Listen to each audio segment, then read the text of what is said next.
Viewers, very warm welcome this show. मैं हूं कामरान शाहिद। हमने आपको कल बताया था कि WHO ने पाकिस्तान के इक़दामात जो है उनको गैर तसल्ली डिक्लेयर किया है लॉकडाउन को लेकर, और उन्होंने कहा है कि किसी भी प्री रेक्विजिट को पाकिस्तान ने मीट नहीं किया। और उन्होंने टेबल्स भी पेश किए कि जब पाकिस्तान में लॉकडाउन था तो केसेस कम थे, जब लॉकडाउन खुला है तो केसेस बढ़ गए। ख़ासतौर पर ईद का उन्होंने मैंशन किया।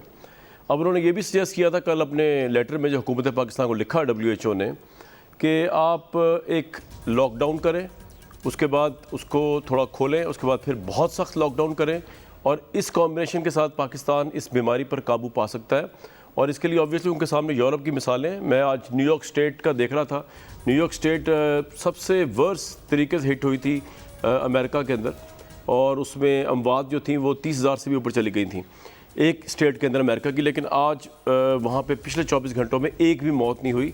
और ऑब्वियसली ये बात भी सही है कि 3 ट्रिलियन की या 2 ट्रिलियन US की एड दी डोनाल्ड ट्रंप ने, but nevertheless we can not deny this fact कि लॉकडाउन ही के ज़रिए अमेरिका की इन स्टेट्स ने इन चीज़ों पे काबू पाया है। ये और बात है कि हम जो है हमारे पास इतने पैसे नहीं है। प्राइम मिनिस्टर ये भी सही कहते हैं कि हम हर बंदे को घर बैठ के खाना नहीं खिला सकते। लेकिन जहां हुकूमत या प्राइम मिनिस्टर थोड़े से गलत हैं मेडिकल एक्सपर्ट्स की राय में, वो वहाँ पे जब वो कहते हैं कि लॉकडाउन इसका सलूशन नहीं है। दुनिया जहान में कामयाबी की मेजॉरिटी जो एग्जांपल्स हैं वो लॉकडाउन ही से है। जिन लोगों ने उससे इबरत हासिल नहीं की, जैसे स्वीडन है, वो दोबारा लॉकडाउन पे जा रहे हैं क्योंकि उन्होंने प्री मैच्योर लॉकडाउन खोल दिया था। हुकूमत की कोई भी चीज़ ऑपोजिशन और क्रिटिक्स के नज़दीक सही नहीं जा रही। जब चीनी सस्ती होती है तो चीनी मिलती नहीं है, उसको एक्सपोर्ट कर दिया जाता है मुल्क से बाहर। वो भी कोई छोटा मोटा डिसीजन नहीं पंजाब के वज़ीर आला या प्राइम मिनिस्टर या कैबिनेट फेडरल डिसाइड करती है। और जब चीनी महंगी होती है तो उस वक्त जो है वो आवाम को दस्तयाब हो जाती है, और उस सूरत में आवाम को अरबों रुपया उनकी जेबों से निकल रहा होता है। पेट्रोल जिस वक्त महंगा होता है तो आवाम को मिल रहा होता है, लेकिन पेट्रोल जब पूरी दुनिया में कम हुआ और पाकिस्तान में सस्ता हुआ बमुश्किल, तो आज पाकिस्तान में पेट्रोल मिल नहीं रहा। ज़रा दिखाएं जी आज पाकिस्तान में पेट्रोल के हवाले से लोग जो मारे फिर रहे थे। वो बेसिक नहीं जी, आप देख सकते हैं पेट्रोल पंप्स का हाल। अगर फुल स्क्रीन आप कर दें इसको, ये पेट्रोल पंप्स का हाल है कि पाकिस्तान में पेट्रोल सस्ता हुआ, और हुकूमत की रिट आपको नज़र नहीं आएगी इन तमाम चीज़ों में। ख्वाह चीनी का मामला है, ख्वाह आटे की किल्लत है, ख्वाह पेट्रोल नहीं मिल रहा, लोग लड़ रहे हैं आपस में, लंबी लंबी लाइंस लगी हुई हैं। पेट्रोल की आलमी पोजीशन ये है कि कोई पेट्रोल ख़रीदने को तैयार नहीं इस वक्त दुनिया में।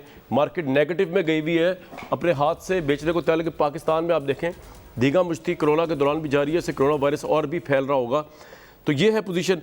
जो चीज़ आवाम के लिए सस्ती है वो नहीं मिल रही। हुकूमत से बहुत से लोगों के नज़दीक चीज़ें समझ नहीं। ज़राअत का शोबा था, वहाँ पे अमेरिका के इदारे की एक बहुत बड़े इदारे ने रिसर्च करके बताया कि पाकिस्तान को जो टिड्डी दिल का ख़तरा है, जो पाकिस्तान ने ज़राअत को नहीं अपनी संभाला, वो कोरोना से भी बड़ा खदशा है, और वो अरबों रुपए की फसलें जो है अरबों रुपए का हमें नुकसान हो सकता है।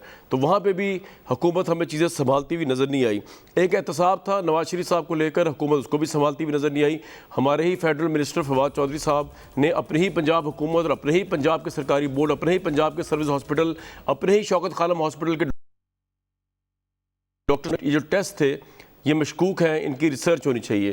तो ना मुजरिमों को, जो कि बड़े बड़े मुजरिम हैं बकौल इमरान खान साहब के, नवाज शरीफ साहब जैसे जो जेलों में बंद हुए, उनके दौर में भी कैद वो भुगत रहे थे, ना उनको संभाल सकी ये हुकूमत, ना सस्ता पेट्रोल दे सकी, ना कोरोना को संभाल पाई है, ना चीनी सस्ते दाम कर रही है। आज भी चीनी जो है 82, 85, 90 में बिक रही है, जबकि उसका रेट 60, 62, 63 सरकारी तौर पे लगाया गया है।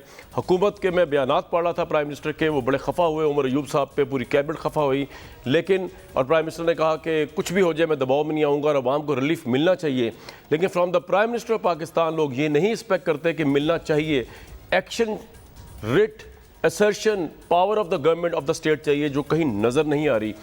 स्टील मिल का मामला ले लीजिए। स्टील मिल में हुकूमत का ऑपोजिशन में जब थे तब से ये कंसिडर्ड ओपिनियन था कि स्टील मिल के मुलाजमीन को फारिग नहीं किया जाएगा। असद उमर साहब ने यहाँ तक कहा कि मैं मजदूरों के साथ खड़ा हूँगा, मीन्स के people are expecting resignation now. लेकिन स्टील मिल के मुलाजमीन को भी, स्टील मिल भी संभाली नहीं गई हुकूमत से, स्टील मिल को भी जो है अब वो मुलाजमीन को फारिग किया जा रहा है, और असद उमर साहब अभी तक उनके साथ खड़े हुए नज़र नहीं आ रहे। कैबिनेट में तो नज़र आए हैं। फवाद चौधरी साहब, बहुत वार्म वेलकम आपको प्रोग्राम में। बाकी पैनलिस्ट भी हमें ज्वाइन कर रहे हैं। आप एग्री कर रहे हैं कोई चीज़ जो है वो जो आप करना चाह रहे हैं वो आपका हाथ नहीं पड़ पा रहा या हो नहीं पा रही? नहीं, मेरे ख्याल में तो आपने बहुत ही एक नेगेटिव जो है वो तस्वीर ली है। जो मुस्बत तस्वीर है वो आपने नहीं ली है। मिसाल के तौर के ऊपर 26 फरवरी को जब पहला कोविड केस आया था, तो पाकिस्तान अपना खुद कुछ भी नहीं बना रहा था। आज हम $100 मिलियन की एक्सपोर्ट के ऊपर खड़े हैं और बिलियन डॉलर कोविड रिलेटेड जो चीज़ें हैं वो हम एक्सपोर्ट करने की पोजीशन में हैं।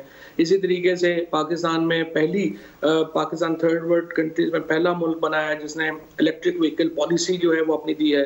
इसी तरीके से आप देखिए कि हमने जो यहाँ पर इस वक़्त तक जिस तरीके से हमने इस कैलेमिटी को अपॉर्च्युनिटी में चेंज किया है, कोई और मुल्क जो है वो हमारा उस तरह से मुकाबला नहीं कर सकता। जो तेल की कीमत है, एक तरफ तो ये सही है, बिल्कुल आपकी तनकीद मैं समझता हूँ उसमें वज़न है कि तेल मिलना चाहिए था। लेकिन दूसरी तरफ ये भी हकीकत है कि जो ऑयल प्राइसेज़ हैं वो एशिया में सबसे कम पाकिस्तान में है, साउथ एशिया में, और इस साल 25% तेल की कंजम्पशन जो है वो अभी इंक्रीज़ भी हुई है। और यकीनी तौर के ऊपर ये एक बात होनी चाहिए थी ज़हन में जब ऑयल मार्केटिंग कंपनीज़ के और जो भी मुतल्लिका मिनिस्ट्री है कि तेल की कंजम्पशन बढ़ेगी और ज़्यादा तेल जो है वो होना चाहिए था। लेकिन मेरा ये ख़्याल है कि सिर्फ़ एक मनफ़ी तस्वीर को देख लें, मनफ़ी तस्वीर आपको नज़र आएगी, मुस्बत तस्वीर को देखें, मुस्बत नज़र आएगी। और तस्वीर देखने का बेहतरीन सलीका और तरीका ये है कि मुस्बत भी देखें और मनफ़ी ठीक भी है। देखें। फवाद भाई, मुझे एक बात बताइए, बिल्कुल मैंने तो आपको ऑब्वियसली वन साइड पिक्चर इसलिए दिखाई कि आप गवर्नमेंट को रिप्रेजेंट करें, तो आप हमें ज़रा दिलासा और तसल्ली दे के पॉजिटिव पिक्चर दिखाने की कोशिश करें तो बैलेंस आउट हो जाएगा। लेकिन मुझे दो तीन चले, अभी मैं कोरोना पे नहीं आता, उस पर तो बहुत कंट्रोवर्सी है। मुझे बताइए, आप खुद मान रहे हैं कि साउथ एशिया में सबसे कम प्राइस पाकिस्तान में इस वक्त पेट्रोलियम मसनूआत की हाई कंजम्पशन है। अटक रिफाइनरी जो है उसके अंदर इस वक्त 1,75,00,000 लीटर पेट्रोल मौजूद है, लेकिन वो सप्लाई नहीं हो रहा। सिंध के 2 किमाड़ी और पोर्ट कासिम के अंदर जो है ये इल्ज़ाम है कि जी वहाँ पे ज़ख़ीरा अंदोज़ी हो रही है, लेकिन कोई कुछ नहीं कर रहा। तो हुकूमत का काम ये तो नहीं है कि वो सिर्फ स्टेटमेंट्स दें, प्राइम मिनिस्टर कैबिनेट में, या आप स्टेटमेंट्स दें। हम तो एक्सपेक्ट कर रहे हैं कि लोग जो लड़ रहे हैं पेट्रोल के लिए, वो पेट्रोल उनको मिले। और उससे बढ़ के फिर चीनी जो है, इतना बड़ा बहरान आया, आप लोगों ने बड़ा अच्छा किया, उस पर इंक्वायरी बिठाई और बड़ा अच्छा किया, उसको पब्लिश किया। लेकिन चीनी अभी भी जो है 90-95 में जा रही है, तो अरबों रुपया अभी भी लोगों की जेब से जा रहा है। तो हुकूमत को किस चीज़ की ज़रूरत है? पुलिस, FIA, फौज सब आपके साथ है, आप पकड़ते नहीं है मुजरिमों को और लोगों की जेबों से पैसा निकलता जा रहा है। तो इस वजह से नेगेटिव ग्लूमी और पिक्चर सामने आ रही है फवाद साहब। नहीं, मेरा मेरा ये ख्याल है कि जो सवाल आपने पूछे हैं उसके ऊपर जो पेट्रोलियम मिनिस्ट्री है उन्होंने कल भी जो है वो जवाब दिया, लेकिन उनको पब्लिक जाना चाहिए और उनको बताना चाहिए कि क्या क्या इक़दाम वो अब तक ले चुके हैं और कितने दिनों में सिचुएशन जो है वो बेहतर होगी। अगर वो घर पे बैठ के फैसले करेंगे और टीवी को नहीं पता होगा, पाकिस्तान के लोगों को नहीं पता होगा, तो इसका तो फ़ायदा नहीं है। तो मेरा ये ख्याल है कि ये तो डेफिनेटली उनको करना चाहिए। लेकिन दूसरी तरफ ये बात भी एक हकीकत है कि जिस तरीके से हमने इस क्राइसिस को जो आया है उसको मैनेज किया है, पाकिस्तान के अंदर जिस तरीके से मैनेज किया है, वो काफ़ी जो है उसकी तसल्ली बख्श है। और मैं ये समझता हूँ कि बाकी दुनिया के मुकाबले में हमने इन तमाम सूरत हाल को बेहतर तरीके से मैनेज किया है। फवाद भाई, बात ये है कि आप एक बड़े लॉजिकल गुफ्तगू करते हैं। मैं ये नहीं कि आपके मुंह के सामने कह रहा हूँ, आपके पीठ पीछे भी ये बात होती है, आपकी ट्वीट्स पढ़ के यू साउंड रीज़न। ख्वाह वो चांद का मामला हो, ख्वाह वो रिपोर्ट्स का मामला हो, लेकिन प्रॉब्लम ये है कि आपकी रीजनिंग भी किसी काम नहीं आ रही। आपने बड़ा अच्छा फैसला किया था और मैं आपके बिल्कुल साथ हूँ, और आई थिंक पाकिस्तान की मेजॉरिटी पब्लिक भी आपके साथ होगी कि चांद जो है वो डिक्लेयर होना चाहिए साइंस की रूह से, दुनिया में इस तरह होना चाहिए। लेकिन आपका वहाँ पे वज़ीर होने के बावजूद आपकी मुफ्ती मुनीबर रहमान पे नहीं चल पड़ी। मैं सिर्फ एग्जाम्पल देने के लिए बता रहा हूँ कि आप लोगों का बस नहीं चल रहा कुछ चीज़ों पर। नवाज शरीफ साहब, आप चीखते रहे पहले दिन से कि जी ये टेस्ट गलत है, उनको ना जाने दें। उसके बावजूद वो पंजाब गवर्नमेंट के बनाए हुए टेस्ट, उस पर भी आपकी कुछ नहीं चल सकी। आपसे मुराद इमरान खान साहब की भी नहीं चल सकी, वो भी हैरान रह गए। तो इससे तो गवर्नमेंट की वीकनेस का तासुर जाता है। मेरे नेगेटिव कहने से कुछ नहीं होगा, मैं आज पॉजिटिव भी कह दूं तो लोग मानेंगे नहीं। तो अब आप कह रहे हैं टेस्ट, तो टेस्ट किस पे है? बुज़दार साहब की हुकूमत पे, आपकी हेल्थ मिनिस्ट्री पे, किस पे क्वेश्चन मार्क है ये? नहीं, ये तो अभी तो हम ऑयल की बात कर रहे थे ना, वो ज़ाहिर है वो तो प्रोविंशियल गवर्नमेंट का उसमें प्रॉब्लम नहीं है। जहाँ तक आपने बात की है या बाकी मिसालें दी हैं, देखिए हम कोई बादशाहत में तो नहीं है।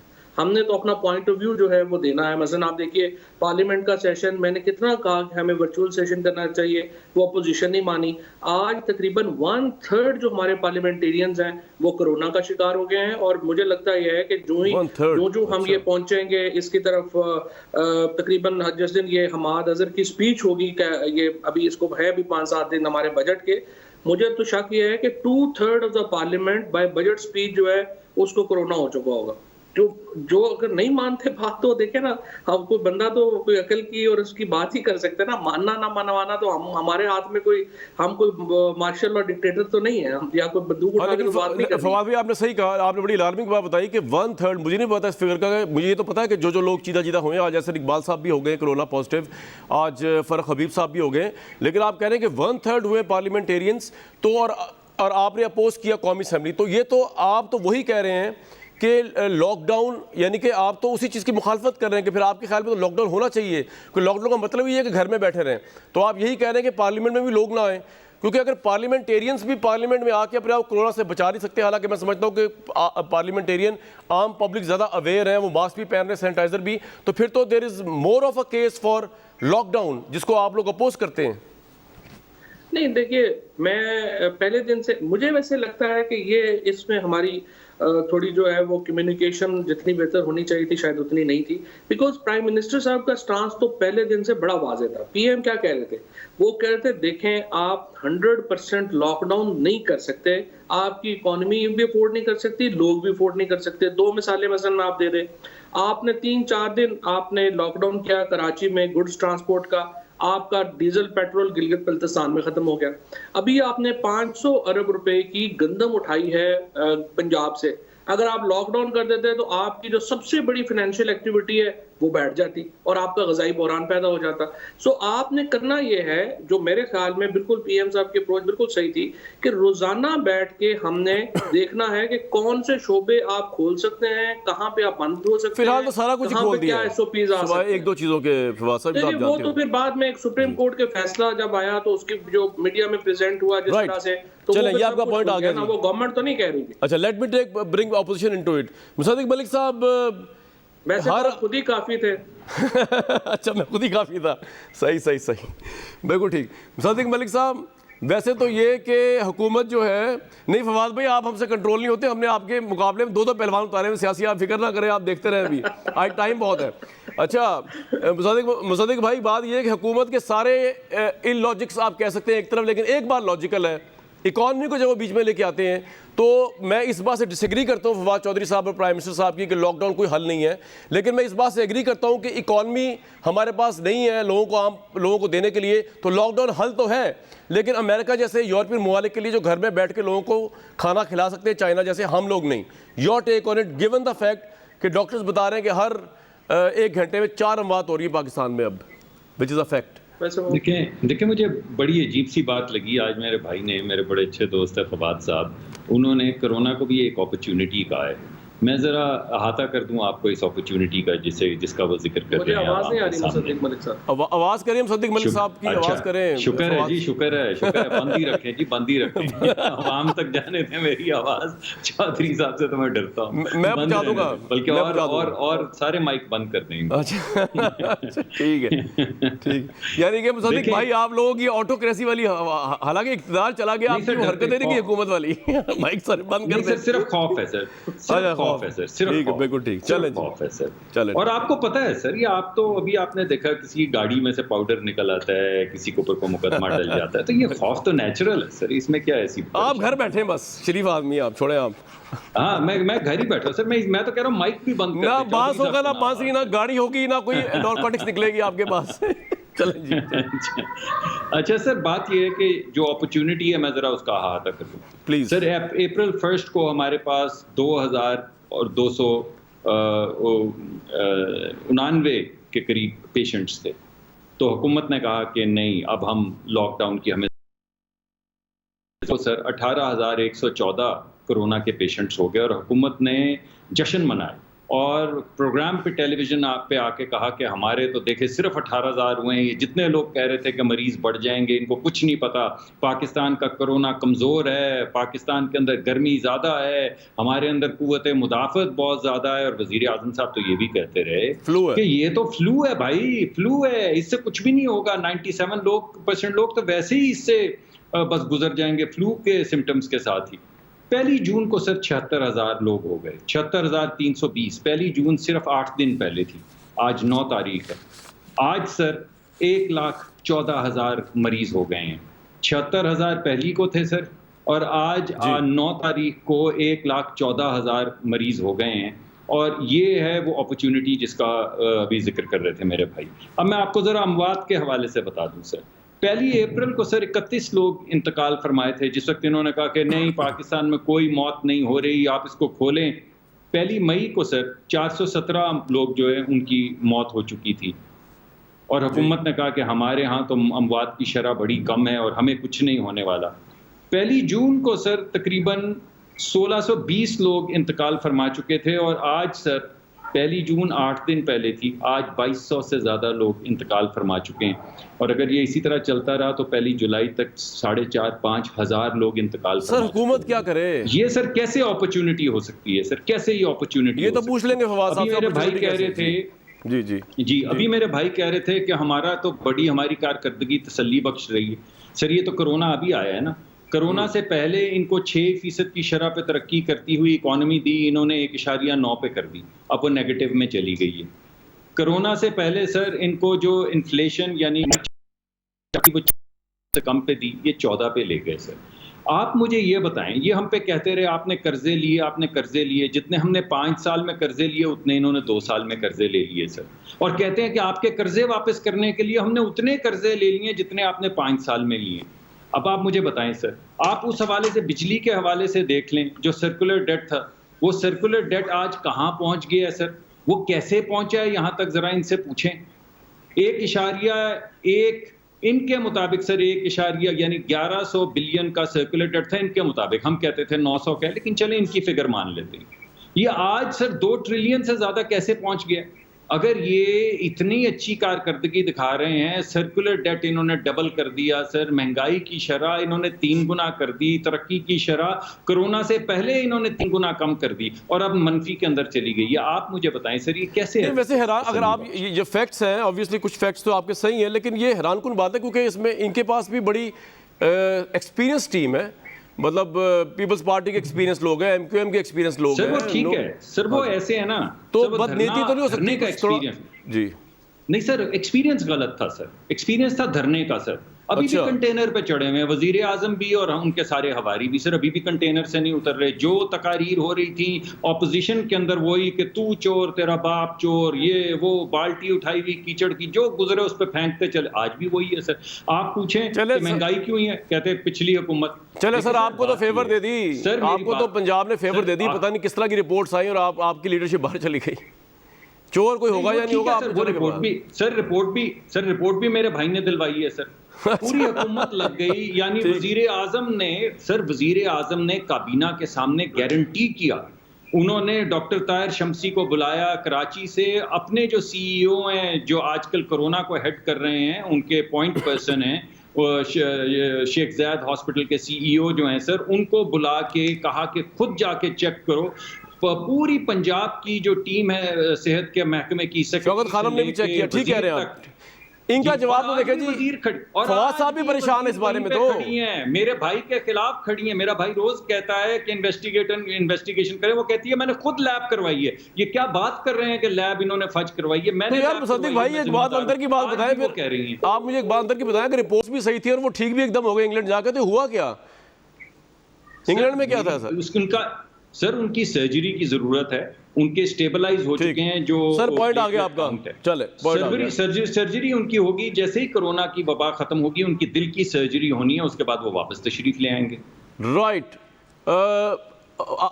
राइट ना 9 मन तेल होगा ना राधा नाचेगी। फवाद भाई बात ये सर, राधा तो आपने पंजाब हुकूमत में नचवा दी सर। सर देखें सर, 9 मन तेल आपने भेजा वफाकी हुकूमत से, राधा नाची प्रोविंशियल गवर्नमेंट के अंदर। अब आप राधा नाची है, तेल गिर गया है, अब आप सर अकेले डांस कर रहे हैं, ये क्या बात हुई? चौधरी साहब अब आप जाने दें, राधा भी आप, चौधरी साहब को डांस वाली बात में रिस्पॉन्ड कर रहे हैं थोड़ा सा, और मुझे ठीक करें जी डॉक्टर साहब तो माइंड ही करके हैं। मैंने कहा इसका बड़ा सिंपल आंसर था, इनको कहना चाहिए था कि उन्होंने नहीं आना वापस, कर लो जो करना है, बस सिंपल जवाब। अल्लाह असली फवाद भाई बात ये कि पब्लिक थानू पूछेगी क्यों, तुसी क्यों बाहर भेजता, थानू पता है कि सर आज पूछे ना, सर ये हाँ, मैं- रोज ट्वीट करते हैं। मेरे भाई से आज पूछे कि क्यों भेजा और सर, फवाद भाई की तो वजीर मेरी कह बात रही है सुने, कि- फवाद कि भाई को, चौधरी साहब फवाद गलत भाई फहमी जितना से मुझे काम ले जानते हैं उतना ही मैं उनको जानता हूँ। पर्सनल लेवल की बात नहीं हो रही अभी, मैं जरा पॉलिटिकल लेवल पे फवाद भाई की सबसे हमदर्दी हो सकती है पीपल्स पार्टी से, हो सकती है मुशर्रफ साहब से, लेकिन नून लीग से तो हो नहीं सकती, और ना इमरान खान साहब की हो सकती है। तो क्यों भेजा, सर क्यों भेजा फवाद चौधरी साहब? जवाब दे। मुस्तफा साहब की आवाज आ रही है? पंजाब मुस्तफा हुकूमत के साहब को आवाज आ रही है मेरी? अच्छा, बड़ी सिंपल मुझे तो बात है बहुत कि आ रही है। आपके सामने है। मेरी पोजीशन तो शुरू से ये थी कि ये सारे जो है ये ग्रुप ऑफ जो है वो फ्रॉड ग्रुप ऑफ कंपनीज इकट्ठा हुआ है, ये इनकी बातों में ना आए, ये ठीक ठाक है। इनका बिल्कुल ये जो है ये रिपोर्टें वगैरह जो है ये बनवाने के पुराने माहिर हैं, और इन्होंने सब कुछ ये सारा 2 नंबर किया होगा। बिल्कुल मैं तो ठीक है। शुरू से ये कह रहा था। और लेकिन चौधरी साहब, सर आप आपकी, मैं मुस्तफा साहब पर जाऊंगा। फवाद भाई देखें, बात ये होती है कामरान जब भाई, जी जी इनसे पूछें, कामरान भाई इनसे पूछें कि पंजाब हुकूमत में राधा कौन है? अच्छा, ये फवाद साहब ऑन एयर नहीं बताएंगे आपको, ये ऑन एयर नहीं बताएंगे। अच्छा फवाद भाई, बात ये है, फवाद भाई बात ये है, मेरी बड़ी ख्वाहिश थी आप इंफॉर्मेशन मिनिस्टर रहते, आपने नहीं रहे। मेरी बड़ी ख्वाहिश थी आप चांद के ऊपर फैसले कराते। मैं तो बड़ा ही आपने लेट डाउन किया, मुझे एज अ फ्रेंड भी लेट डाउन किया है कि आप तो मुफ्ती मुनीब आपके कंट्रोल में नहीं, तो नवाज शरीफ तो बड़ी दूर की गेम है भाई, छोड़ दे, आपसे बात ही नहीं कर रहा मैं। ये बात तो आपकी थी, मुस्तफा नवाज खोकर साहब, मुस्तफा भाई सॉरी लेट आया आपके पास, लेकिन आप भी कभी कभी आते, वो कनेक्शन जरा कट गया था बीच में।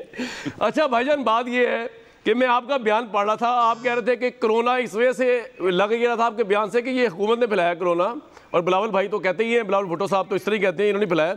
आपका बयान में पढ़ा था, वो कहते हैं कि हुकूमत का कुछ हम लोगों के ऊपर है, नैब के ऊपर है, गिरफ्तारियों पे है, इसलिए कोरोना में फोकस नहीं है। वो फवाद चौधरी साहब कह रहे हैं ग्रुप ऑफ फ्रॉड्स को डील कर रहे हैं हम, हमारे लिए दोनों चीज़ें इंपॉर्टेंट है, कोरोना भी और ये करप्शन का कोरोना भी।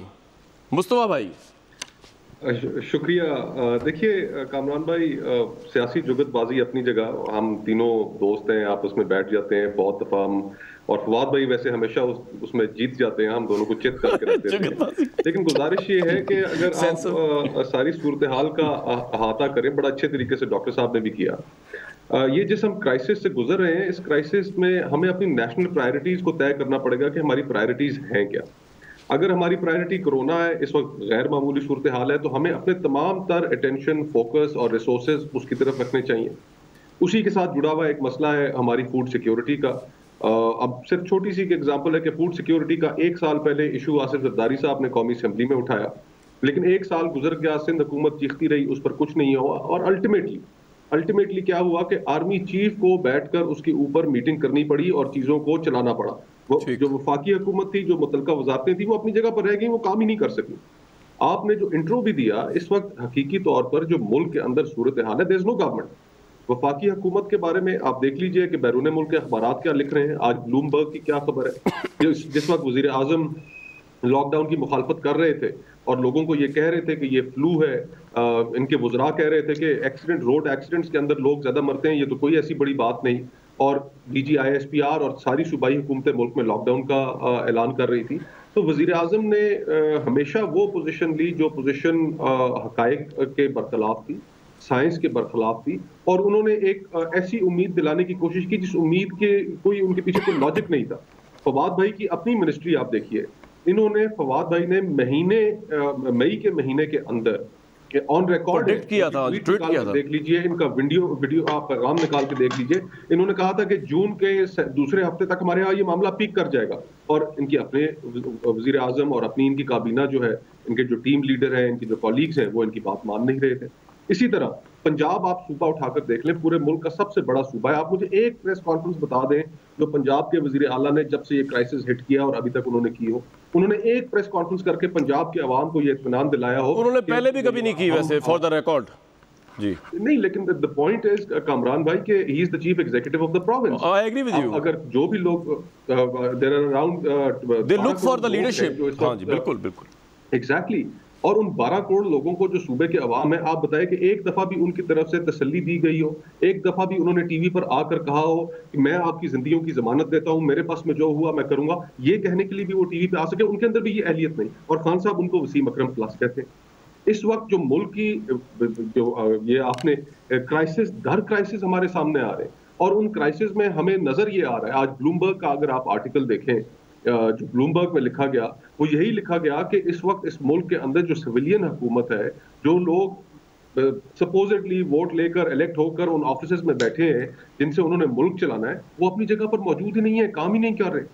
लेकिन मुस्तफा भाई एक बात बताएं, वो आपकी सारी बातें मैं आपसे 80% एग्री करता हूं जो आप फरमा रहे हैं, लेकिन इशू ये है कि देखें हुकूमत ये कहती है कि ऑपोजिशन कोरोना के क्राइसिस के अंदर छुपने की कोशिश करती है अपनी नैब की पेशियों से या करप्शन के केसेस को अवर्ट या अवॉइड करने के लिए, तो वो तो एक डिफरेंट मैटर है ना, आप उसको उसके मेरिट पे डील करें।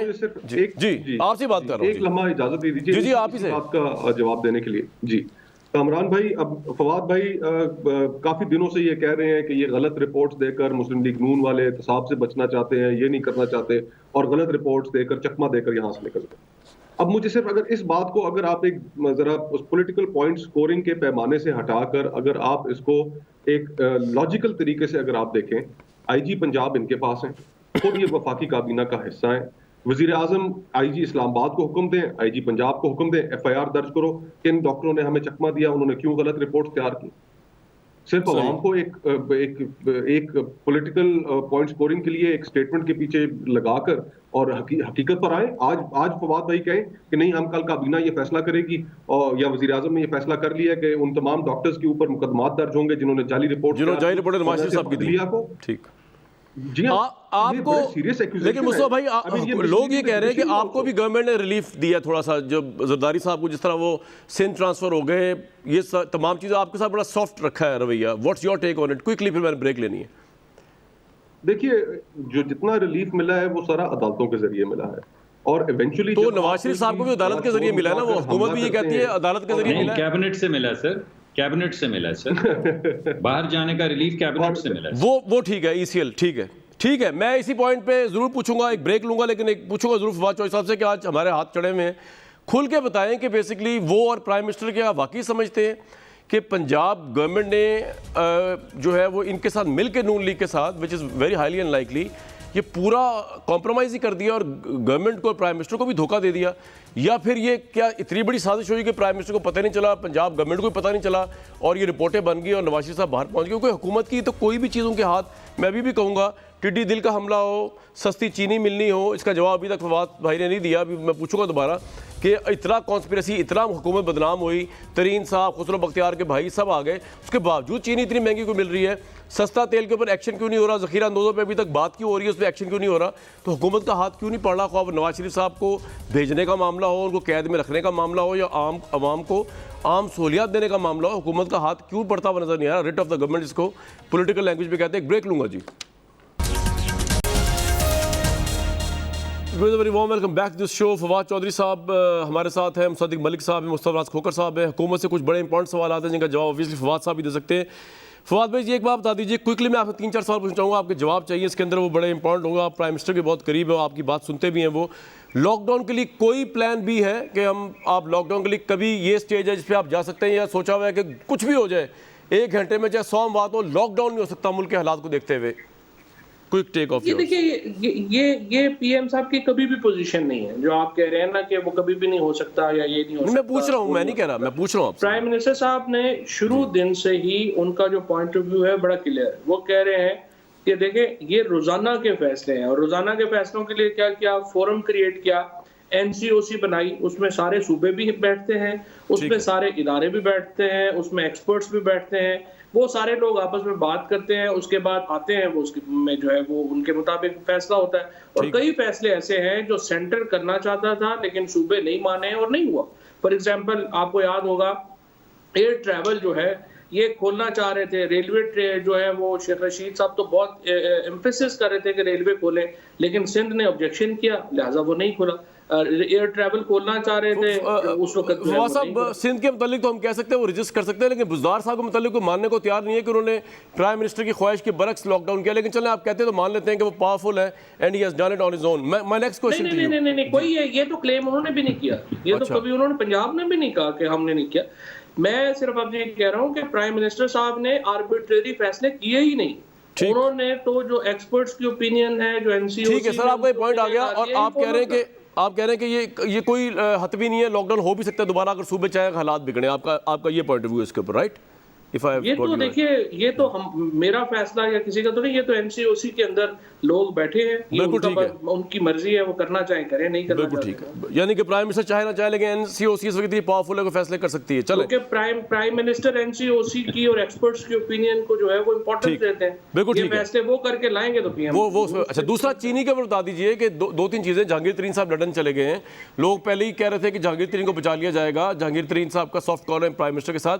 अब सॉफ्ट कॉर्नर वो है या प्राइम मिनिस्टर कह रहे नहीं मैं एहतसाब करूंगा, और जहांगीर तरीन साहब जो बाहर गए हैं तो क्या वो वापस आने का कोई चांस है उनका, या अगर वो नहीं आते और इंक्वायरी आगे चलती है तो उनको वापस लाया जाएगा फिर हुकूमत की तरफ से? चलें, जो यहाँ पे हैं उनसे शुरू कर लें, इसमें क्या इशू है? तरीन साहब को छोड़ दें।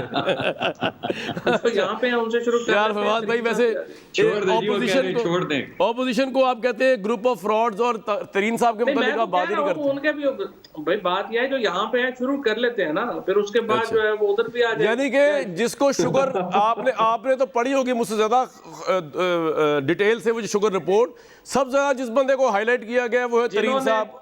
20% 29 अरब में से 27 अरब सब्सिडी दी है, वो तो यहीं पे है ना। 27 अरब। और व्हाट अबाउट फवाद भाई, what about you as a federal cabinet and the prime minister जिन्होंने अलाउ किया, और what about the Punjab CM Buzdar साहब जिनको याद ही नहीं मीटिंग इसमें अलाउ किया? आप लोगों ने अलाउ क्यों किया जब आपको टास्क फोर्स ने कहा था कि चीनी कम होगी?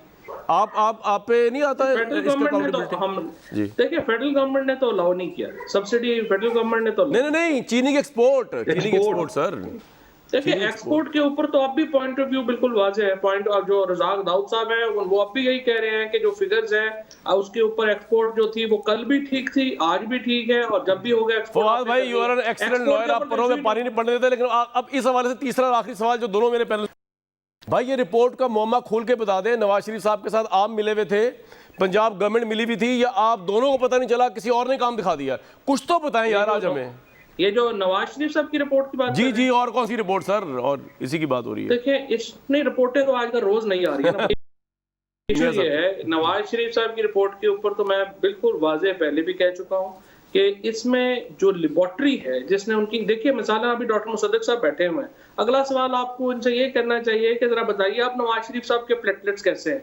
मतलब ये क्या बीमारी थी कि सिर्फ एक हफ्ता जिसमें उन्होंने बाहर जाना था वो प्लेटलेट्स गिरे हैं, उसके बाद वो प्लेटलेट्स का पता ही नहीं है कि किधर है, क्या नहीं है, कैसे है, क्या हो रहा है। आप कह रहे हैं पूरी सरकारी लैब को हाईजैक करके गलत रिपोर्ट दे दी थी फवाद भाई। अब सवाल ये है, आप इंक्वायरी बिठाए ना, मुस्तफा नवाज साहब कह रहे हैं एफआईआर यही तो मैं उन डॉक्टर के खिलाफ पूरी सुने तो जी पूरी बात तो सुन लेना, पूरी बात सुनेंगे तो समझेंगे ना। अब सवाल ये है कि जो आदमी भी, ये मुस्तफा भी जो है क्रिमिनल लॉ प्रैक्टिस करते रहे हैं, कभी कभी करते हैं, वैसे अपना एहसान करके जाते हैं, किसी दिन कोर्ट पे जाना हो तो, या तो बड़ा लीडर जा रहा हो तो साथ जाते हैं, लेकिन हमारा बड़े लॉयर है, आपकी तरह बड़े लॉयर है जी।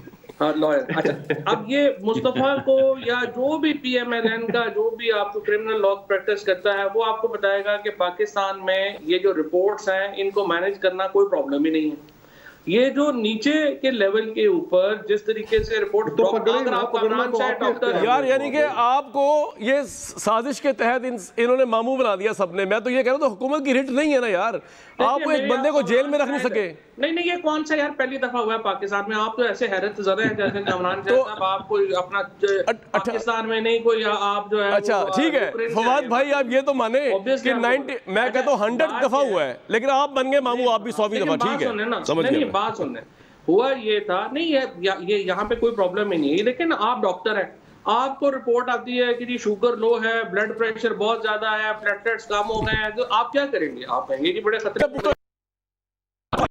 आप लोग तो अल्लाह माफ करे, खाक में बदन, मेरे मुंह में खाक, लेकिन मुझे कहना पड़ रहा है बड़े फ्रॉडिये साबित हुए हैं। यानी आपने इतना फ्रॉड किया कि आपने पूरी फेडरल गवर्नमेंट को आगे लगा दिया। कर रहे हैं मुसद्दिक मलिक साहब के साथ, ये तो पहला वाकया है। यानी आप कह रहे हैं सिक्का राजुल वक्त फ्रॉड है। जी बताइए। जब जुनेजो साहब से हुकूमत ली थी, जब पार्टी तब से फ्रॉड है, उस वक्त से शुरू हुए हैं। ठीक है, ये चले ये जवाब देंगे जी कितने बड़े, मैं फ्रॉडी का लफ्ज़ यूज नहीं करूंगा, सॉरी मैंने मजाक में कहा था, मैं वापस लेता हूं। आप कर लें, आप कर लें इसी तरह भाई पहले भी जी इसी तरह की गुफ्तगू जब बेगम कुलसूम साहिबा बीमार थी तब भी इनकी पार्टी इसी तरह की गुफ्तगू करती रही। हमारे लिए कौन सी कोई नई बात है, ऐसी गुफ्तगू करते हैं। जिसके अपने कोई ना हो मॉरल्स, वो यही करता है, उसके लिए ना जिंदगी है, ना मौत है, ना बीवी है, ना बेटी है, बस सियासत है। और मैंने आपको पहले ही बताया, कीचड़ की एक बाल्टी है, किसी की बेटी पे फेंको, किसी के भाई पे फेंको, किसी के बाप पे फेंको और गुजरते चले जाओ। और ये कहते हैं कि प्राइम मिनिस्टर की ये पोजीशन नहीं। हम तो कहते हैं इस प्राइम मिनिस्टर की कोई भी पोजीशन नहीं। कौन सी पोजीशन? 35 पंक्चर से लेके आज तक, वो ब्रिगेडियर की टेप, वो MI, वो हम इतनी पोजीशंस। अभी ये जहांगीर तरीन साहब, जिसका नाम नहीं मेरे भाई के मुंह से निकल रहा था, अभी जहांगीर तरीन साहब, एक वो आप क्लिप चलाएं जिसमें उन्होंने कहा कि इलेक्शन में कोई धांधली नहीं हुई थी, हमारा तो धरना भी फेल हो गया था। फिर मैं था वो ATM, मैंने चलाई, मैंने कहा इधर ला ऑन 50 लाख रुपए, जरा इसको धरना चला के दिखाएं कैसे चलता है। क्या वो तो उन्होंने कहा है। देखिए बात ये है कि अभी भी इनकी जो वजीर है वो कह रही है कि मैं रिस्पॉन्सिबल हूँ, ये सरकारी लेबॉर्ट्रीज में से हुई हैं टेस्ट और मैं इसकी रिस्पॉन्सिबल हूँ। तो ये फवाद साहब को पहला मुकदमा तो अपनी वजीर पे करना चाहिए। वो भी डॉक्टर है, ये कह रहा है ना डॉक्टर है, तो वो भी डॉक्टर है जिनको इन्होंने भेजा था वहां से, जिनको आजकल और दूसरा मुकदमा आया हुआ है शौकत खानम से, वो भी डॉक्टर है। जिनको डॉक्टर शमसी साहब को बुला के लाए थे, वो भी डॉक्टर हैं। जिसका इन्होंने बोर्ड बनाया हुआ था, जो उसको सुपरवाइज कर रहा था, वो भी डॉक्टर कौन से थी?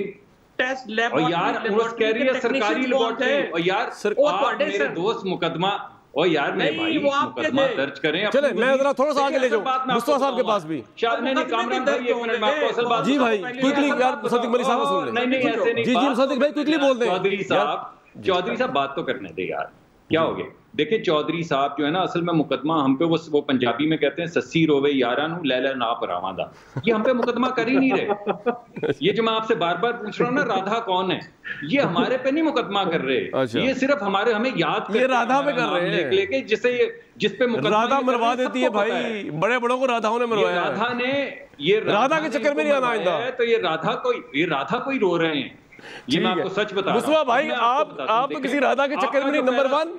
और नंबर 2, फवाद चौधरी साहब ने 100 सवालों का एक जवाब दिया। उन्होंने कहा ये अगर फ्रॉड भी हुआ है, हमारे सामने हो गया, हमारी आंखों के सामने, हमसे भी हो गया, ख्वाह वो शुगर का या किसी और का, मैंने ऐड किया है।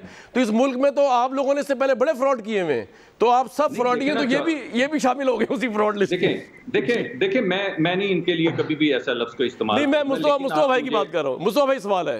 नहीं देखिए, नहीं आपने नहीं किया सर, आप सोफिस्टिकेटेड आदमी हैं, आप घर में बैठे, आपकी गाड़ी इसलिए महफूज भी है, नॉर्कोटिक्स से निकली। मुस्तफा नवाज खोकर साहब जी मुस्तफा साहब सर टाइम कम जी। देखिए गुफ्तगू फिर वापस वहीं पर चली गई।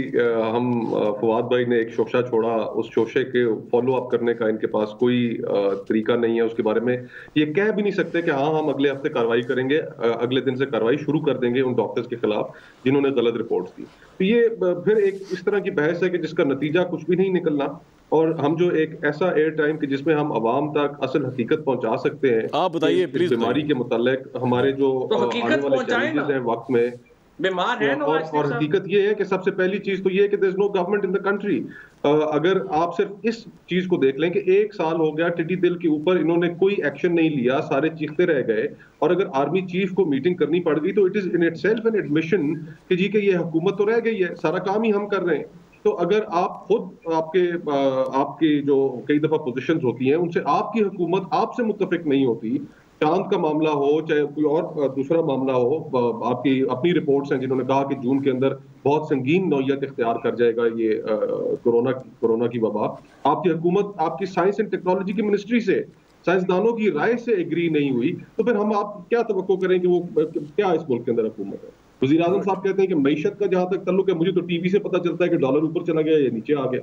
मईशत किसके हाथ में है? ऐसे लोगों के हाथ में जो पाकिस्तानी नहीं है, जो टैक्स गुजार नहीं है पाकिस्तान के अंदर, जो स्टेट बैंक के गवर्नर हैं, जो स्पेशल असिस्टेंट्स हैं, बेतहाशा स्पेशल असिस्टेंट्स हैं, वुज़रा ऑन रिकॉर्ड कामरान भाई टीवी के ऊपर बैठकर कह चुके हैं कि हम उनको जानते तक नहीं कि ये कौन लोग हमारी काबीना के अंदर बैठे। ये बात सही है। तो यानी कि जिस हुकूमत का ये हाल हो, वफाकी वुज़रा कह रहे हो, और फिर उसके बाद एक बड़ा हमें एक खुशी की नवीद इन्होंने सुनाई, बड़े ढोल बजाए कि वज़ीर आज़म साहब ने फैसला कर लिया कि तमाम स्पेशल असिस्टेंट्स और एडवाइजर्स जो हैं वो अपने एसेट्स का ऐलान करेंगे, अपनी वो किधर है भाई, वो नेशनलिटी का भी ऐलान करेंगे। यानी कि फवाद भाई कब ऐलान करेंगे? आप हसास तरीन हसास तरीन जगहों पर वजीर आजम उन स्पेशल असिस्टेंट्स को, एडवाइजर्स को अपने साथ ले जाते हैं। ये क्या मामला चल रहे हैं? वो लोग क्यों गुरेजा हैं? वो क्यों अपनी नेशनैलिटीज डिक्लेयर नहीं फवाद भाई अभी डुअल नेशनलिटी का ऐलान करें, क्विकली बता दें वुज़रा और अपने। ये कल भी बात हुई थी कि 1 जून को वो कहते हैं कि हमें खत मिला है, 15 जून तक जो है। ठीक है जी, मुझे ये पॉइंट आ गया, आपसे कंटिन्यू करूंगा बाद, लेकिन एक ब्रेक के बाद।